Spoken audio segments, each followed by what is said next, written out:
welcome back to the Relate Studio, Relate Podcast. I'm here with my friend Scott Althen. On Instagram is at Mr. Althen, correct? Yes. Mr. Althen. Yeah. I'll put that up on the screen so people can go and get tattoos. Yeah. Or hang out and talk life with you.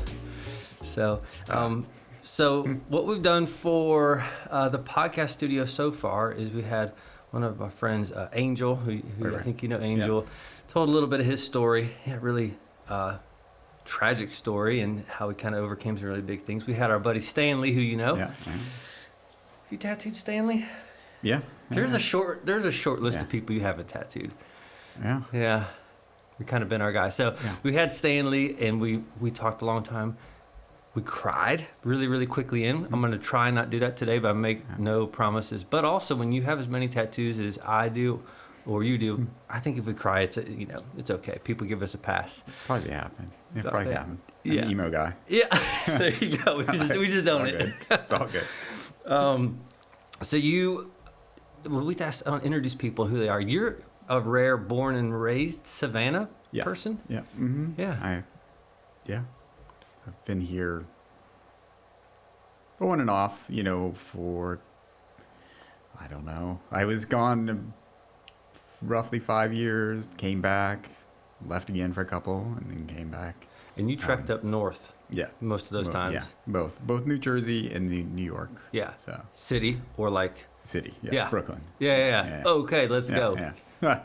If you're from anywhere other than New York and somebody says they're from New York, I assume you're from New York City, and you're like, no, we're from Buffalo. Right. We're from here. And you're like, it's not at all the same. And those people don't want to be looped in it. If you're from Buffalo, you don't want to be thrown into the city. Yeah, that's weird. I never understand why they don't just say I'm from upstate New York instead of the city, because most people just only really know the island anyway. Like they're like, oh, there's a state, like they have mountains and it's cold there. Right. The colder, that's it. I've never lived there, but it's funny when you talk to people and say, I don't know, maybe not 45 minutes out of the city, but not too far out of the city, you're just in this really spacious state. Yeah. It's wild. We've been through a couple times going up to Vermont, and it's pretty awesome. Like, it's like anywhere else, like people saying, oh, New Jersey is just what they think is Newark, right? Because that's where you fly into. Right. But there's all of the beautiful part of New Jersey that people just are like, oh, it's New Jersey. Like they're so don't expect the farmlands or if the you shore. can get past Newark.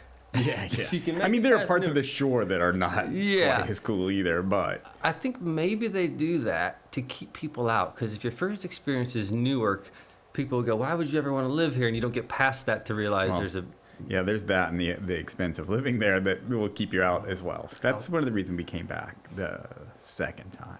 So we had a house here, and we were living in a farmhouse that Cindy's dad owned, and we were rent free, it was no big deal. And then, I think, I don't remember whether we were going to have to pay taxes or whatever but it was also 100 years old, literally 100 years old. Yeah. And it was just, creatures crawling around. We had there's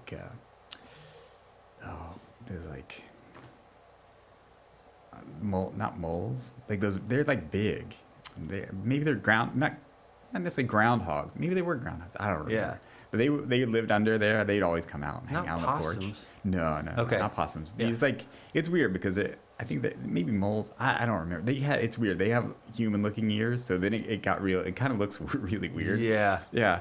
So, they were cool. Let's call them aliens. You had aliens under the the farmhouse. So we'd come back here for a visit. I think the first time I ran the marathon here, and we were visiting our house that we owned, and it was in between tenants, and we were like, why we're not here? We're like, this is pointless. We had this brand new house. We're living in a house that is basically falling apart. just for like a school, and it was one of those where we were like, no. And I traveled as well, like for work. So I was at home mostly during the week and would work on the weekend. So I would like Friday, usually like Thursday, Friday, Saturday, Sunday, would work in Queens or in between like Brooklyn and Queens, and then those days, and then Sunday was always in Jersey City. So when you say work, my natural, what I know of you and what you've done as a career has been tattooing. Yeah. And so if I backed it up to the beginning and introduced you, Scott Althen, and you have an amazing wife, Cindy, right. and you got some great kids, Ryden and Addie.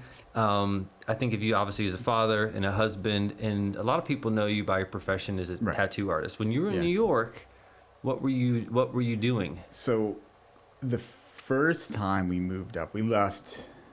Cindy convinced me to like finish college because I probably was on the track to never finishing college. Yeah.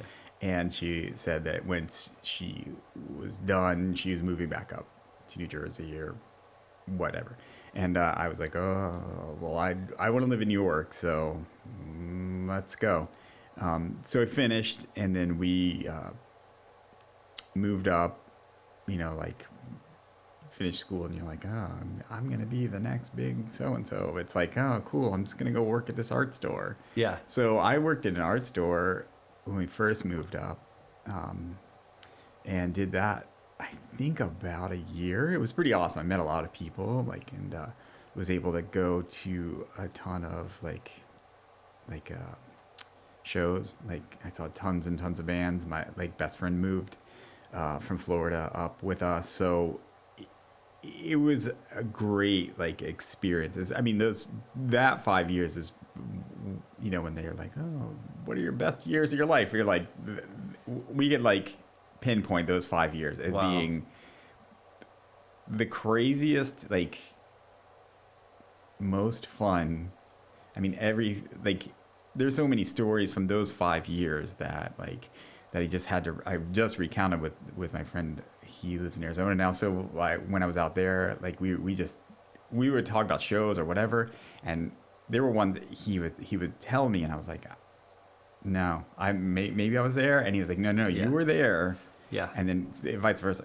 So there was that year. Then I remember, because it seemed like every year that we moved, we would stay at a lease for a year and then move. And so it was almost like I would do that with a job. So then I was like, all right, I'm leaving this. I'm changing jobs. So I worked at a photo place for a while, doing photo stuff, which is what I went to school for. So I was like, heck yeah, this is awesome.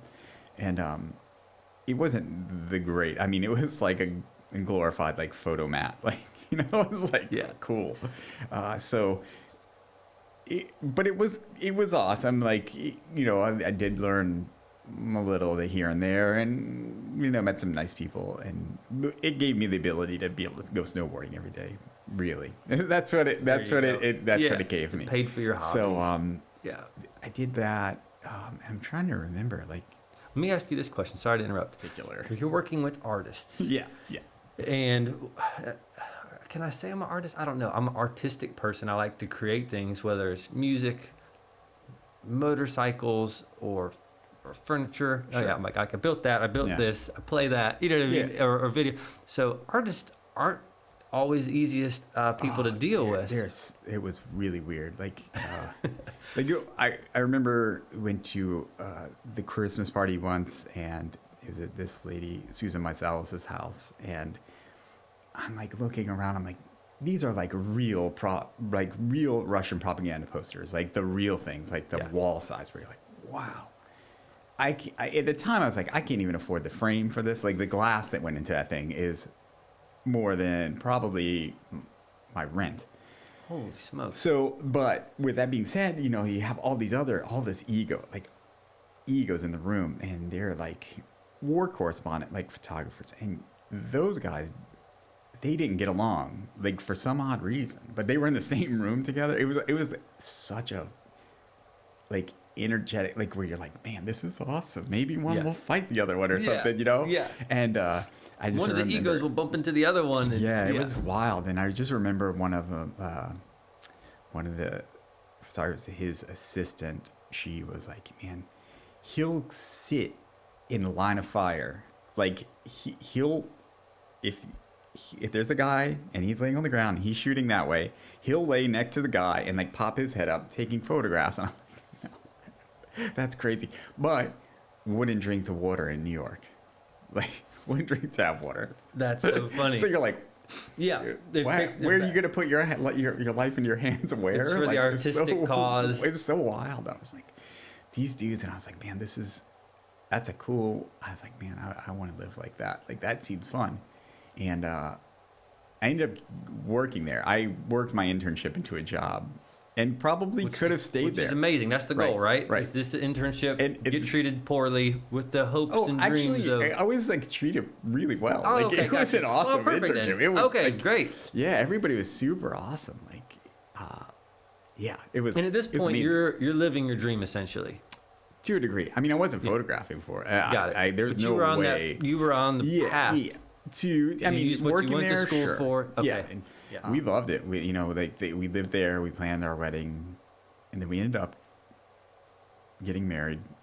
So obviously, now we're in New York, which was like it was awesome. And then we're like, oh, we went on our honeymoon and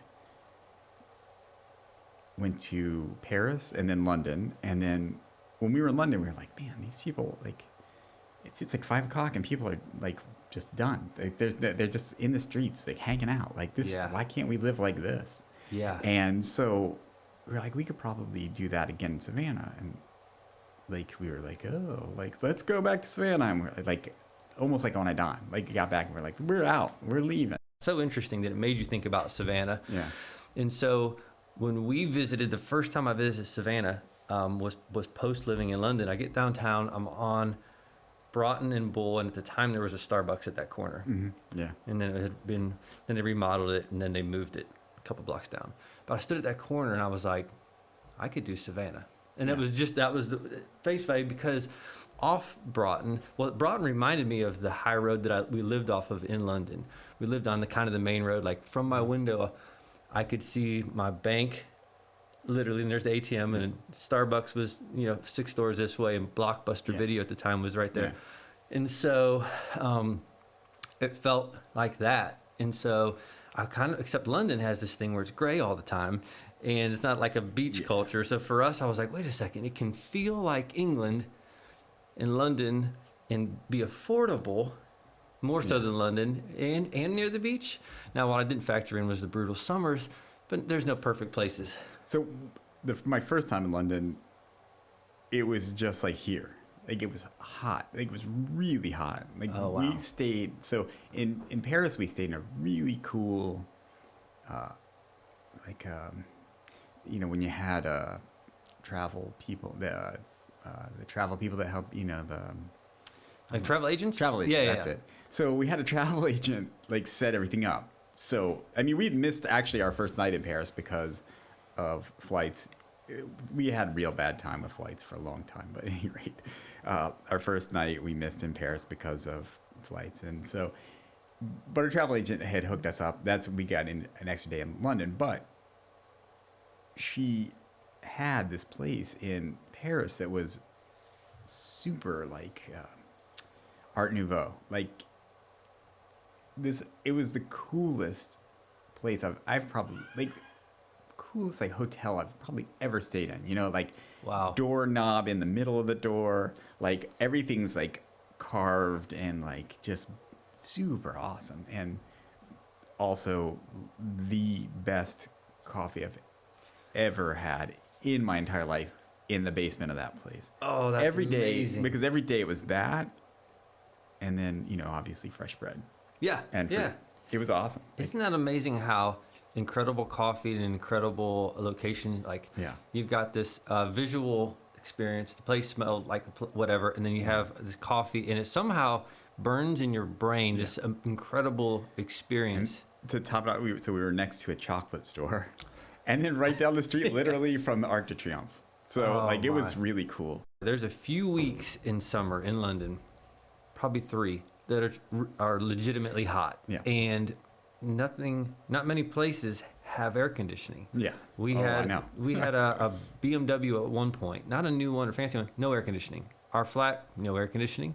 Yeah. And I remember someone coming to visit one time, and they were like, "It's so hot," because all you could do was crack your window and flat. So you literally had to go to like a shop or a movie theater to just to get air conditioning, because those 3 weeks out of the summer, they're just not prepared for it. Now, I'm sure there's flats that are, but for the most part, all those walls in the old English homes and flats are brick. Yeah. So like bringing in vents is not going to happen. They're going to do these singular wall units. Yeah. So the second time, so I went the hottest I've ever been there. The second time was the coldest I'd ever been there. Like it was, it was February or March. So I got both the greatest seasons ever. The second time was a lot of fun. We went with some friends and like stayed in a flat, and that was a whole different experience, because we ate at some place. It was like it had burned in the London fire, I guess. It still smelled like it burned last week. You're like, did this it was just wild. burn? Did y'all just put it out? Well, we went with some friends, and they are very, we'll say, they search out a lot of things, and they are very strong-willed on what they want to do. So it's not really fun to travel with those people. It was real difficult. So here's what I want to pivot a little bit is I love getting more of the history, the art history, and your journey, physically and literally, to New York, and then you're doing Paris, and you're doing London, and you for school. Did you go to SCAD for a while in Savannah? Yeah, I went to Armstrong, which is now Georgia Southern Armstrong campus. And then I ended up at SCAD. Yeah. Did you graduate SCAD, go for a couple years? Yeah. Amazing. Yeah. And for those that don't know, SCAD is, I don't want to say the lifeblood of the city. I could say probably the port is that, Gulfstream. But I feel like SCAD is the reason that Savannah's old historic stays awesome, is because they dump the money, which is really expensive to go to this art school, into keeping and making buying the old buildings, I guess. They kind of have a monopoly on the town. Pretty easy when you're not paying taxes. Hey, exactly. Oh, shots fired.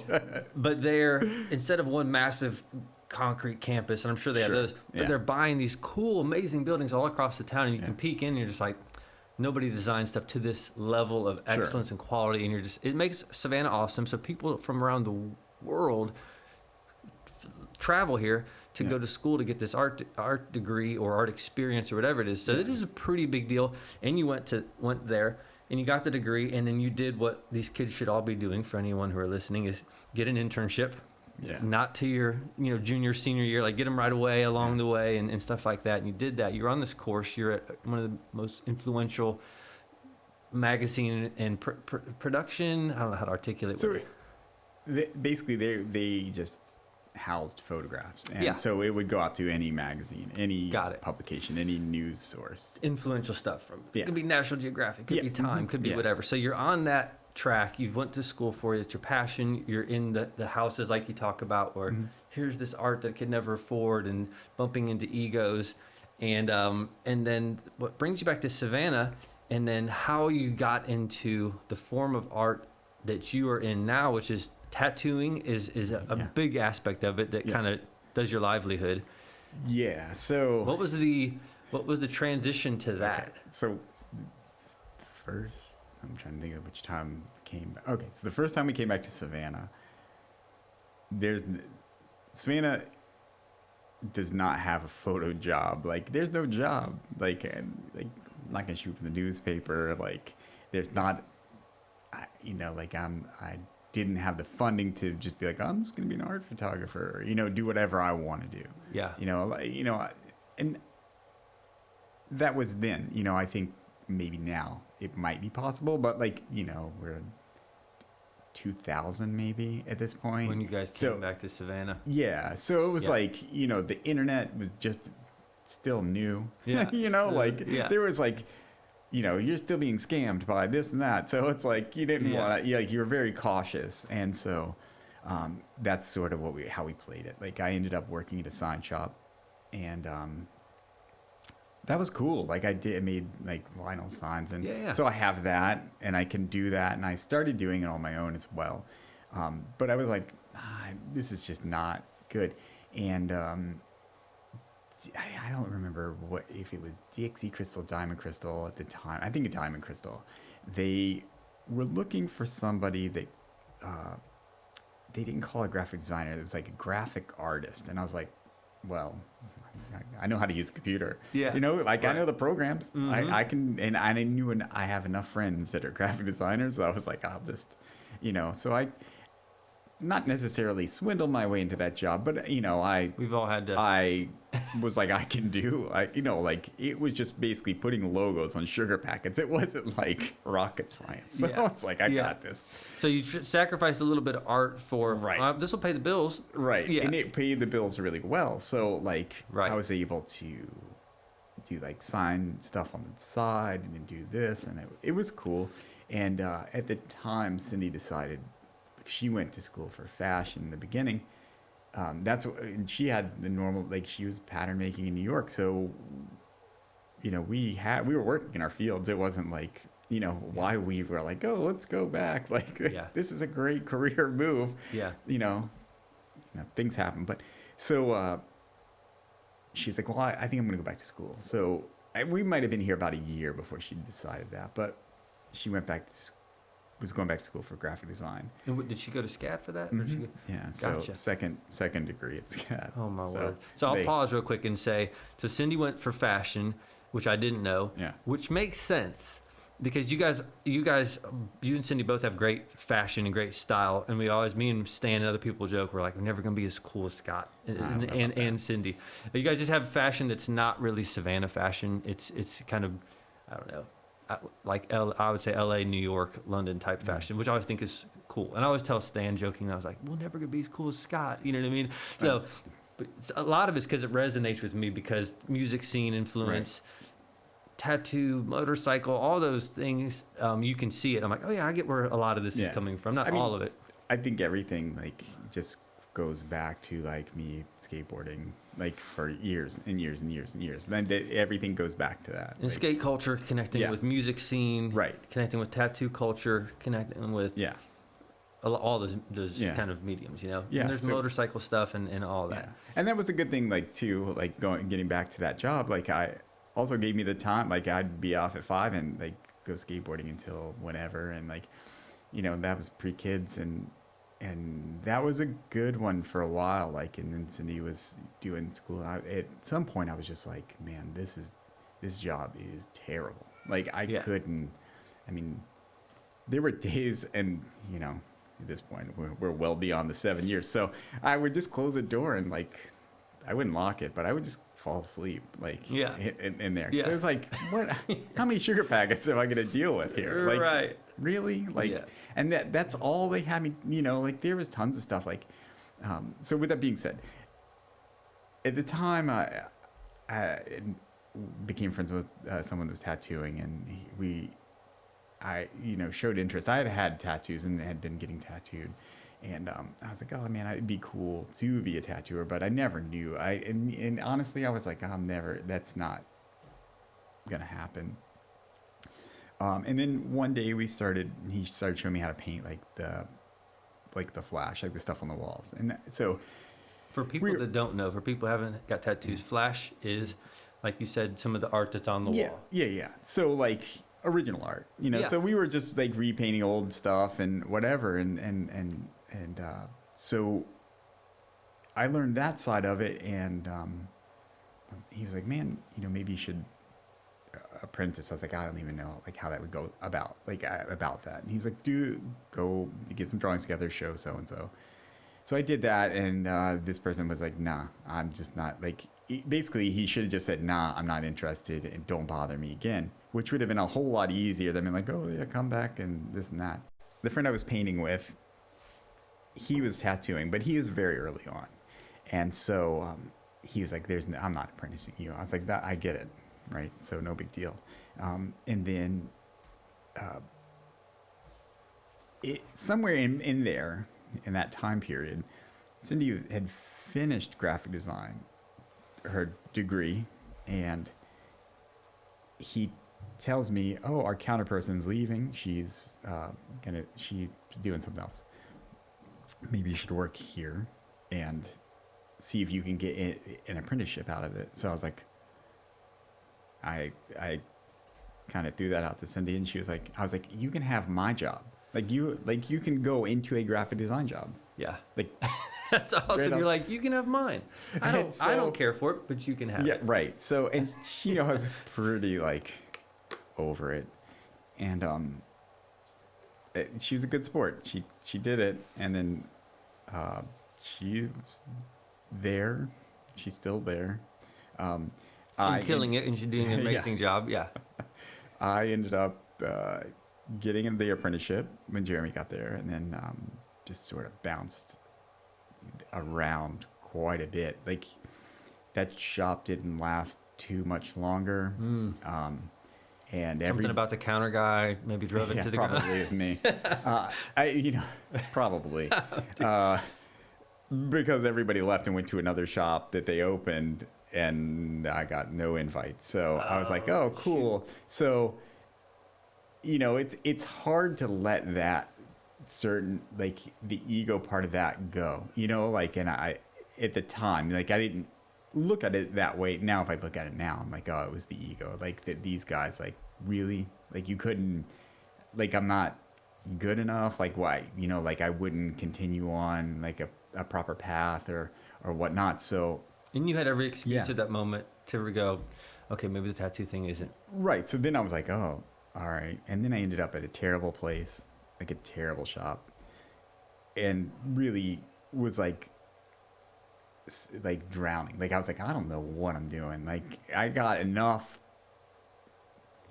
instruction to get by, but not enough to really do it right. Do you feel like, and because I don't really know it, do you feel like some of those tattoo artists, because it's another art thing, there can be ego involved because we're humans, not because we're artists.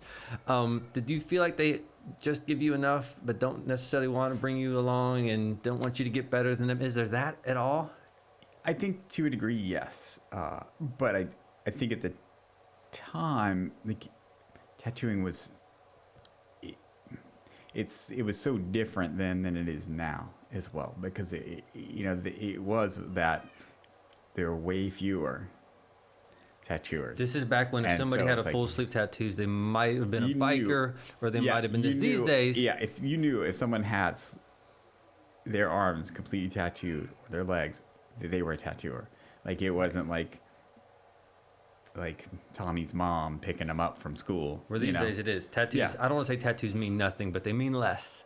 It's definitely more of a, like, I don't know. And this sounds terrible. Like a lot of the rest of our culture, like a throwaway culture, but the more famous and popular it gets, even through some of the social media, the reality TV shows that kind of made it popular that we've talked about, is that it also makes it accessible to everybody, normalizes it. Chefs, pastors, everybody in between, the soccer moms have a lot of tattoos, a lot more than they did. Right. And that's cool. I mean, I think it keeps you in business, but the culture, but it's like the culture that outside of like people who are like collectors or want like bigger pieces becomes like almost like that throwaway fashion culture. Like, oh, I'll get this today because I saw it and this person has it or that person has it. It's like, I get it, it's cool, but as an experience, it's like, man, this is a permanent thing. Yeah. Like, oh yeah. Why wouldn't you do something has a little more meaning? Like, it's, people will say, oh, I'm getting this for my mom, or I'm getting this for, this or that. They have, I mean, the reasons are great, but it's like, if somebody passed away, like, and you're getting something, their name, okay, I get that. But like, why not like some sort of like symbol or idea that they had, as opposed to like their name and a birth and death date? Like, in a heart. Really, do you really want to remember the day they died? Like, if a little morbid. If somebody died of cancer, you don't want to say, like, remember that day. Like, you want to remember the good times. Wow. Right? And I'm just I'll do whatever, but it would be nice if people kind of thought a little more on it than like that. Or and that's a very polite way you're even putting it. It's just it's saying, give it some thought, kids. And I'm not a tattoo artist. Just have a few. And so people will say, I got this idea. And I'll just say, well, sit on it for 6 months. Yeah. And now we have we deal with a lot of like bride tribes. And the culture of that is the same, like what I was saying, like clothing, like, like Old Navy clothing, and not to downplay it completely, but it's like, no, we can downplay it completely. We should.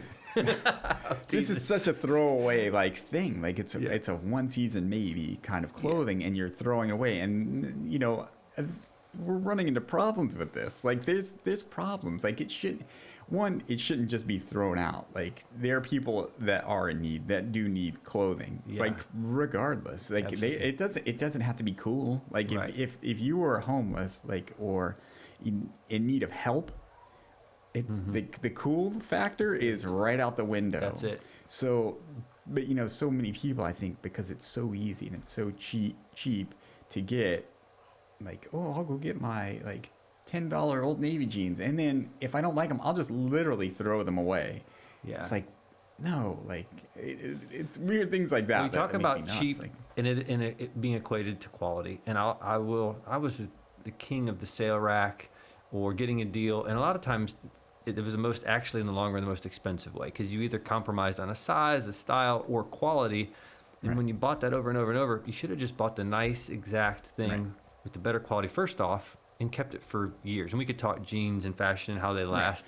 Well, with that being said, like I just see like so much of like tattooing, like it's like, oh, just the 5 of us want to get a peach. It's like, okay, that reminds you of Georgia, right? I guess, but and I guess it's a cool souvenir if you look at it that way. But when it's not a cool experience, like when it's like you're angry with me because like almost it, like I feel like sometimes people are these really fun people are they get angry with you. You're like, why are you angry with me? Like I don't understand. Your job on several aspects is really cool, but there's a lot of hard parts. So the cool part is you don't take a painting and just put it on the wall and you painted what was in your mind and can admire it. Your thing is you take somebody's, and your art is walking around the country and the world. So that's really cool. Right. It's walking around the world, and people have it, and people ask me, oh man, I love your traditional Americana style. And I'm like, man, Scott Althen, he's done this sleeve, he's done most of this, and he's a really, really bad influence, He keeps making me get more. Yeah. And so people can see it, ask, and that's great. But also your art's walking around the world, which is really cool. Yeah. Some of the negatives are like, you don't get to pick every piece you do. You sacrifice some of your own creative stuff. And then the other side is, and we've talked about, is that you have to interact with someone the whole time, as opposed to if it was a motorcycle, I said, Scott, just build me this motorcycle like this and that and the other. You go, awesome. You take it away, and I'm not over your shoulder going, so how do we clean the carburetor? How do we change the handlebars? But with the tattoo, literally, like here we are at minimum maybe 30 minutes at most, hours all day, repeat sessions. And we talked about this, is that you always have to be on. Yeah, right. If I'm a mechanic and I rebuild carburetors, I don't necessarily have to be inspired. Right. You're paying me for the carburetor. Right. As an artist, you have this like my artistic integrity, expression, individuality, but you're like, but the peaches pay the bills, and St. Patrick's Day, the clovers pay the bills, and so but you're also a dad, a husband, a guy with the mortgage, and that's got to be a tension that you would walk. Yeah. I mean, it is. There are days where it's just like, the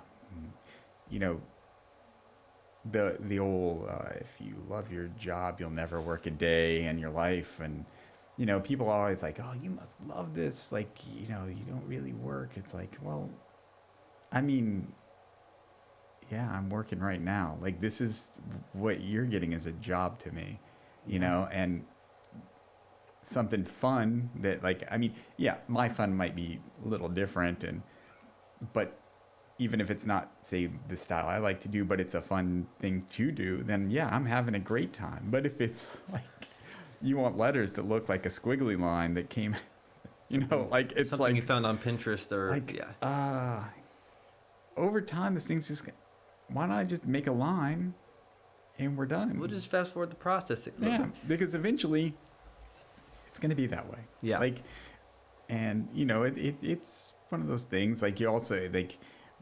I also have to be a psychiatrist. I have to be, some sort of counsel. I have to, like always. And so, and that's fine too. Sometimes I think it does help people. Like, I tattooed a lady yesterday. I've now done 3 tattoos basically for her mom. And I think it's awesome. And she gets really cool ones. Like it's a fun, like,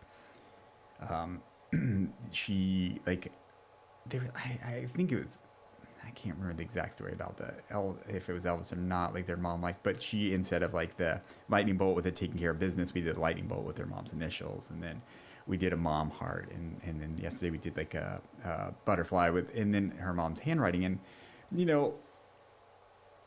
with the handwriting, I'm like, I've come to like be a little more okay with that, because it's like, well, this does serve its purpose, right? And it maybe it's not what I want to do every day, but like it's helpful, I guess. It's meaningful to them, right? Even though it might not be your artistic choice. Sure, and but it the joy I see that it brings, and then like. Also, the fact that she's like, oh, I just want to fill up my arm. And it was a perfect thing for a filler. I was like, well, you got 2. We're like 2 for 1 here. Yeah.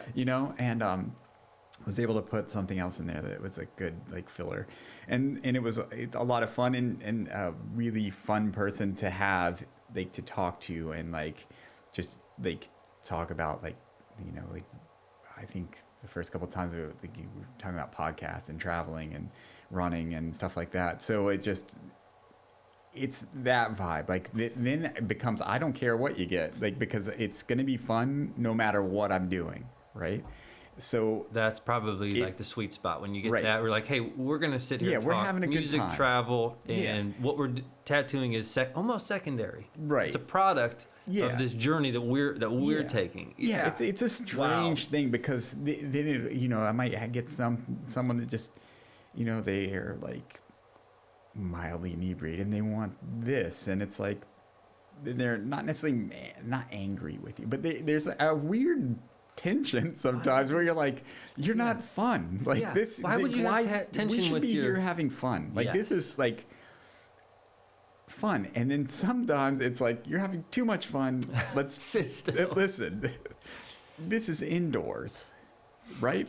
I get it. You're a bunch of moms and or dads, and you're on your week away from the kids, and you're having a great time, but let's use our inside voices. Oh my, that's so I get funny. it. It's a tattoo shop, and right, we're supposed to be wild and crazy, but like with everything else, everything's changed in this world. Like, and if you think that you could be wild and crazy in a tattoo shop like that you're being now in the 80s, it would have been a whole nother story that I could tell you. Right. Like, you wouldn't have had a happy time in a shop.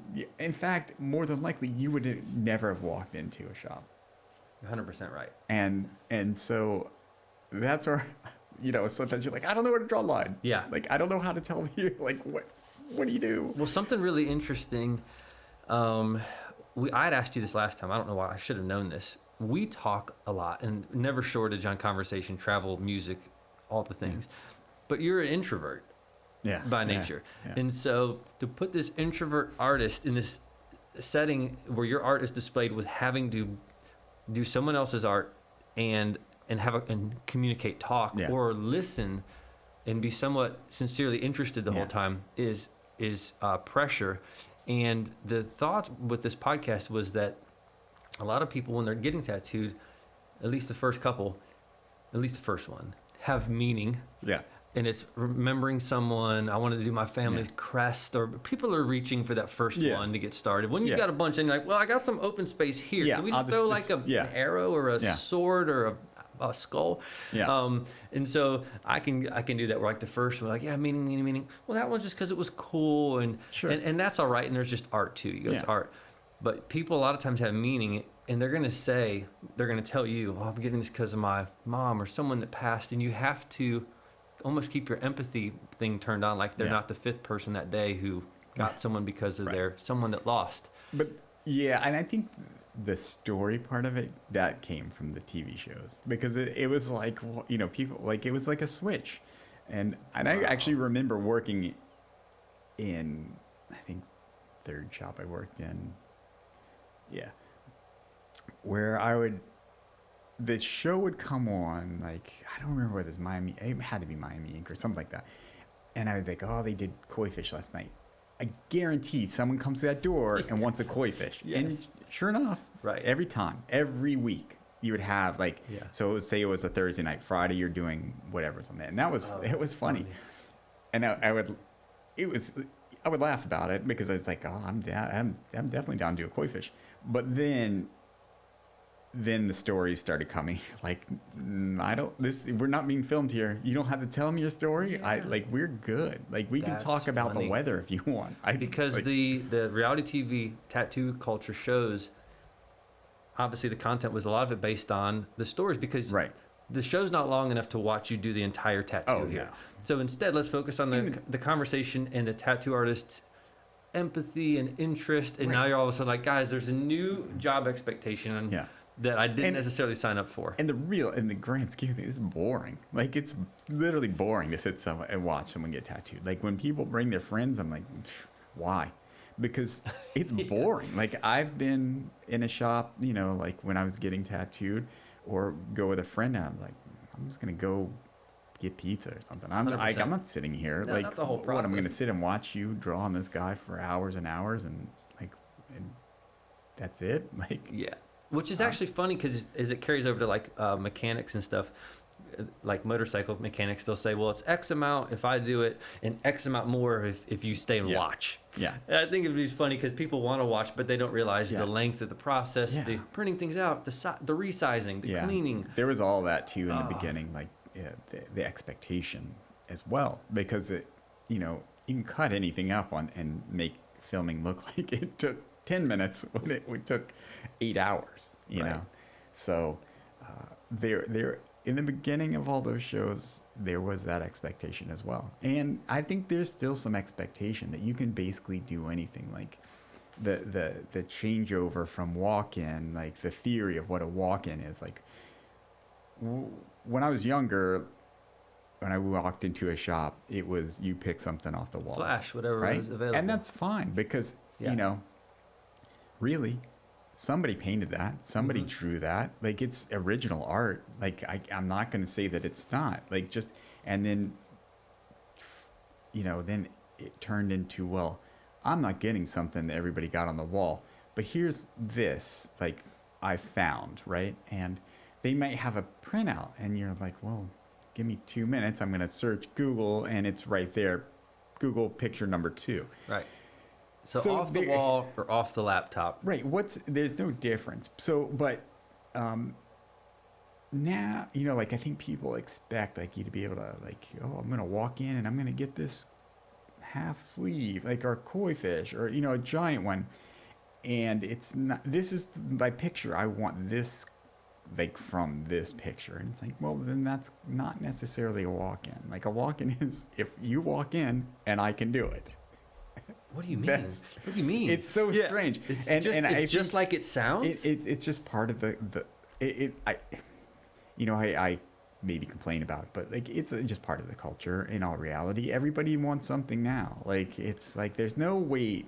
Yeah. There's no more, because we don't have to wait for anything. Like, but some things still take time, like getting a tattoo, right? Especially big ones, right?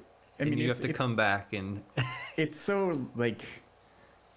I mean, I don't know if it's necessarily refreshing, but, like, when you're like, oh, I'm going to have to wait on this, like, I have to wait a couple extra days or there's only going to be so many made, and I'm going to have to wait for them to be made, you know? And Yeah. The delayed gratification. yeah, Which is something almost like a muscle you have to build, as opposed Right. to this instant, everything's microwave, everything's quick. Yeah. And with that, it's disposable. right. And in all reality, with any of it, it's like, do you really truly need it? Like, yeah, I mean, Need. there's no Want. right. It's all want, and yeah. A beautiful aspect of what you do, aside from the actual beautiful art that I have on my own body, all over, Right. is listening to people, is helping people. I think preachers, bartenders, tattoo artists, barbers have similar expectations on them. Maybe not in the product that they're serving or delivering. Sure. If you want to call it a product, somebody's going to get mad. Yeah. Could I use that analogy? But the expectation on, hey Scott, I'm getting this because, you know, this meaning, and they're expecting you to go, oh man, I'm sorry. Yeah. Or really, really, really listen to people that you really don't know, and of Right. course you care to a degree, but there is a little therapeutic value to it. There is, we've talked about, you know, you're seeing people's scars. We've even talked about some people that have self-harm and have either cut Sure. themselves or branded themselves, and you're seeing, and it's kind of, do we talk about this? Yeah. This is the elephant in the room. And Yeah. I've got different scars, like this burn happened after you did this tattoo. And I go, do I reshade it? Or I just go, man, that's part of the story. Or Yeah. I got like where you did this cat. Yeah. I got a couple scars where they put the port in for chemo. Yeah. And I go, dang, it kind of messed up the tattoo. But I'm like, no, it helps tell the story. Sure. And so I'm kind of like, now leave it. Because I think people want to ask, like, if you're showing them, hey, what's the one weird part that looks like a whisker? Well, actually, that's where I had to get a port put in for, Yeah. chemotherapy. People want to tell their story. Sure. People will say, stop me at a TJ Maxx like yesterday, like, oh, I see you got Proverbs on your arm, and it's a I love it. I think it's Yeah. enjoyable when people say, what does this mean? What's that for? Yeah. I mean, maybe it's the way I carry myself, but people do that too much anymore. They don't. Which is kind of nice. Yeah. I don't know. That's why I like the winter so much, because I can wear long sleeves. Yeah. It sounds crazy. That's funny. And it's, it got to be that down the road, because, you would be somewhere and someone might grab your arm or something. And you're like, whoa, man, like, Yeah. listen, Easy. Yeah. you ask, like, I mean, I'm not like I'm not going to completely freak out, but on the other hand, it's like, man, like, that's just weird. Like, It is. but that,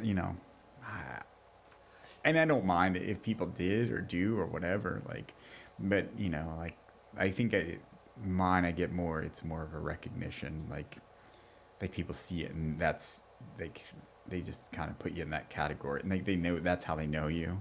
Yeah. Like I have, people in Richmond Hill, like where I live, and they know me from them, like they don't necessarily know me, but like, so I run a lot, and a lot of times if it's the middle of summer, there's no shirt, so it's like No shirt. Oh, this Yeah. dirtbag, especially like where I live. Well, I would say years ago where I live. Now it's like every other person heavily tattooed doesn't really matter that much.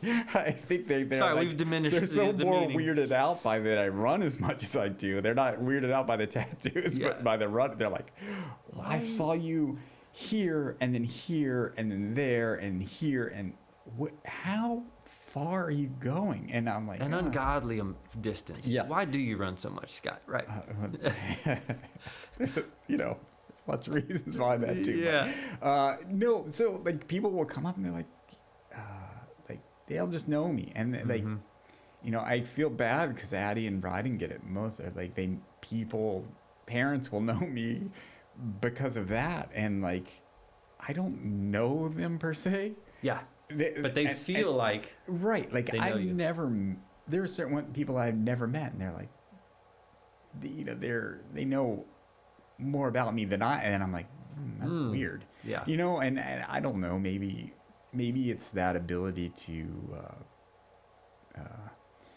search people out on social media and kind of stalk Stalk 'em. people. And I, you know, like, I'm not saying that people are stalking me. I'm not like that. I'm not like, oh, look at me. Yeah. I'm not, my ego's not Yeah. that. Yeah. But it's like, I don't not see, like, it's like, well, then how do you know this? Like, how do you know, like, what I have run or where I'm at or what I'm doing? I'm like, That's weird. the other edge of the sword of the social media is people Yeah. can know a lot about you, but that doesn't mean they actually know Yeah. you. Or like, oh yeah, Scott's done a whole sleeve for me, and you had to sit there. But that doesn't mean we were now lifelong friends. Right. But there is that. Like I've been tattooed by other tattoo artists, and I feel like, oh yeah, I know Frankie, or I know Mags, or I know Yeah. Chris, or whoever these guys are, James. And man, I just had a session with them there a couple hours, and they were polite and they were kind, but it doesn't mean we became homies. Yeah. You know what I mean? Yeah. So people can confuse that. The joke I say with tattoos, because it's really not as big of a deal or as many stereotypes, but you do need to be aware that you're signing up for some stereotypes with tattoos. And I jokingly tell people, well, yeah, tattooed people aren't to be trusted. Because I have tattoos, and I'm just like, let's poke fun at the elephant in the room. I tattooed someone the other day, and when I started, tattooers and maybe bikers, maybe people who have been in prison, there weren't many people with tattoos on their hands at all, like at all. That's like another real level. When you do hands or neck, it was I feel like that was forever known as like the job stopper, like no job stopper, right? And you got a couple job stoppers. Yeah, I got a couple job stoppers. Yeah. So the other day I tattooed. I doubled down on this one. One, it's a job stopper, but two, it's also a curse. If you want to say you believe in it, if you don't, that's fine, whatever. Each husband and wife's name on their hands. Yeah. Like he got her name, and obviously she got his name. Yeah. Her first tattoo ever, his whatever tattoo for him, number 8. Because when I said, "Are you sure you want it on your hand?" Like these are what are referred to as job stoppers, and he told me, "Well, I have 7 tattoos," and I said, "But not on your hand." That's not your hands. Like people see your hands. I was like, he was, and people will tell me, "Well, I'm, this old, and I'm this in this job," and I'm like, I'm giving you fair warning that hand tattoos are hand tattoos. They are highly visible, and people are going to see that. It is like your eyes going straight to that thing on your hand. Yeah. And where we've kind of gone to socially acceptable for whatever. Sure. Hands, neck, face. Starts to, I mean. Unless you're Post Malone and you will plan on doing this the rest of your life, or sure, and he's like, well, you got your hands, and I'm like, I am a tattooer. Like, I don't adds care. to my credibility. I literally, like, yeah. If people say, "What are you, a tattoo artist?" Like, yes, I am. Was it the hand tattoo? Sure. So I did them, and good luck. So wrapping up the thought, people ask life's big questions. Like I said, tattoos. Somebody died. Somebody died is the biggest probably memorial piece. Yeah, that's a tough one, and a lot of times, like, it's just, and it could be a parent, brother, sister, child, and you're just like, it's like, that's the part of school I didn't go to, and so I don't really know how to help, aside from just being that ear, like, and that's the greatest thing. I've had it where it was. In the third shop I worked, like a street shop, and I tattooed this guy, super nice guy. I actually, it's kind of wild, he's passed now as well, but one of his sons had died in like a car wreck. I'm trying to think exactly what happened. I just remember it happened one morning, and they came in that day and they wanted the tattoo, because I had tattooed the son that passed in the car crash. Like I was doing this giant piece on his back, like a full back piece. And they all wanted to get that tattoo, but like that day. And I was like, that is a, wow. If you want to have I mean, they are the great. They were the nicest people. Like I found, it wasn't like I was like. They were super sweet, but that's the one time I felt like I was like, maybe not today. Right. Maybe you should another day, because it was like all the emotion, and they all wanted just me to do it, and there are 4 other people working with me, and in an open environment similar to the way I work now.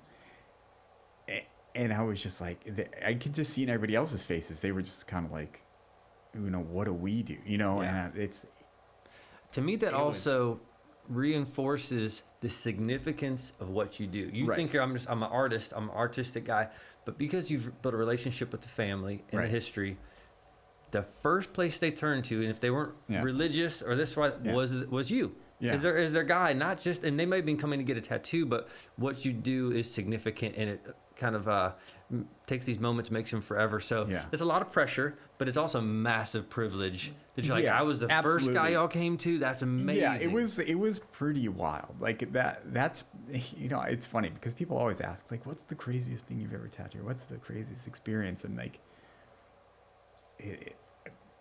I'll have ones, and then like now, like that one popped into my head. Like, I don't know. Like there's crazy ones all the time. Like I'm like, oh, there was this crazy experience, or this crazy experience, or this guy, like. And it's the stories. Yeah. The day that these people came in, the day somebody died and got the piece of art is, I'm not asking for a picture of it. I'm just like, whoa, the story. So these tattoos or scars, let's call them scars, is they tell the story, and you're helping people tell a story. You're helping them process. You're helping them move somebody along in a stage of grief, of loss.